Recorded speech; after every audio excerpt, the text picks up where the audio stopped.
அனைவருக்கும் காலை வணக்கம். இந்த வேலூர் போக்குவரத்து குறித்து ஒரு சிறிய தகவல். வேலூரிலே 2 தெருக்கள், 1ஆம் நம்பர் 2ஆம் நம்பரை தவிர வேறு வீதிகள் கிடையாது என்பது அனைவரும் அறிந்த விஷயம்தான்.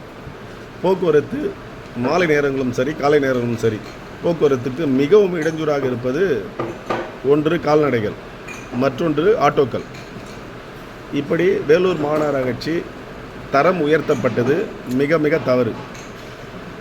அதாவது ஒரு நகராட்சி மாநகராட்சி ஆக வேண்டுமென்றால் மக்கள் தொகை கணக்கெடுப்பில் அந்த நடவடிக்கை மேற்கொள்ளப்படுகிறது. ஆனால் இங்கு போதிய வசதி இல்லாமல் 2 ரோடுகளை வைத்து மாநகராட்சியாக தரம் உயர்த்தப்பட்டது மட்டுமல்லாமல் போக்குவரத்துக்கு மிகவும் இடைஞ்சூறாக இருக்கிறது. இப்போது கிரீன் சர்க்கிளிலே பாதாள சுரங்கம் அமைத்து கொண்டிருக்கிறார்கள். அது தேவையற்றது. யாரும் வடதிசையிலிருந்து தென் திசையோ, தென் திசையிலிருந்து வடதிசையோ நோக்கி செல்வதற்கான சாத்தியக்கூறுகள் இல்லை. வேண்டுமென்றால் பச்சை பாஸ் நேஷனல் தியேட்டரிலிருந்து பழைய புதிய பஸ் ஸ்டாண்டுக்கு மேம்பாலம் அமைத்தால் இந்த டிராஃபிக்கள் ஓரளவுக்கு போக்குவரத்து இடையூறு நிற்கும். ஆனால் அதை விட்டுவிட்டு இங்கே கிரீன் சர்க்கிளிலே பாதாள நடைபாதை, அங்கே யாருமே செல்ல மாட்டார்கள். மழை காலங்களில் ஃபுல்லாக நிறைய நீர்நிலைகள் தான் இருக்கும். அங்கே இரவில் சமூக விரோதிகள், இப்படி தான் நடக்கக்கூடிய இடம் அது. அங்கே இந்த பாதாள அறை என்பது தேவையில்லாத ஒன்று. அரசுக்கு நிதி நெருக்கடியில் இருக்கும்போது இப்படிப்பட்ட செயல்களை செய்யக்கூடாது.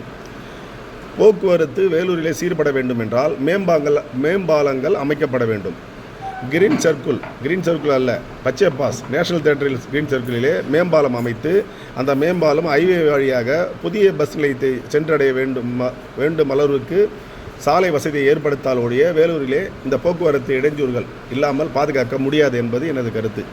எனவே இது குறித்து பொதுப்பணித்துறை அமைச்சரும் சரி, முதல்வரும் சரி இங்கே ஆய்வு மேற்கொண்டு இது சம்பந்தமாக நடவடிக்கை மேற்கொள்ள வேண்டும்.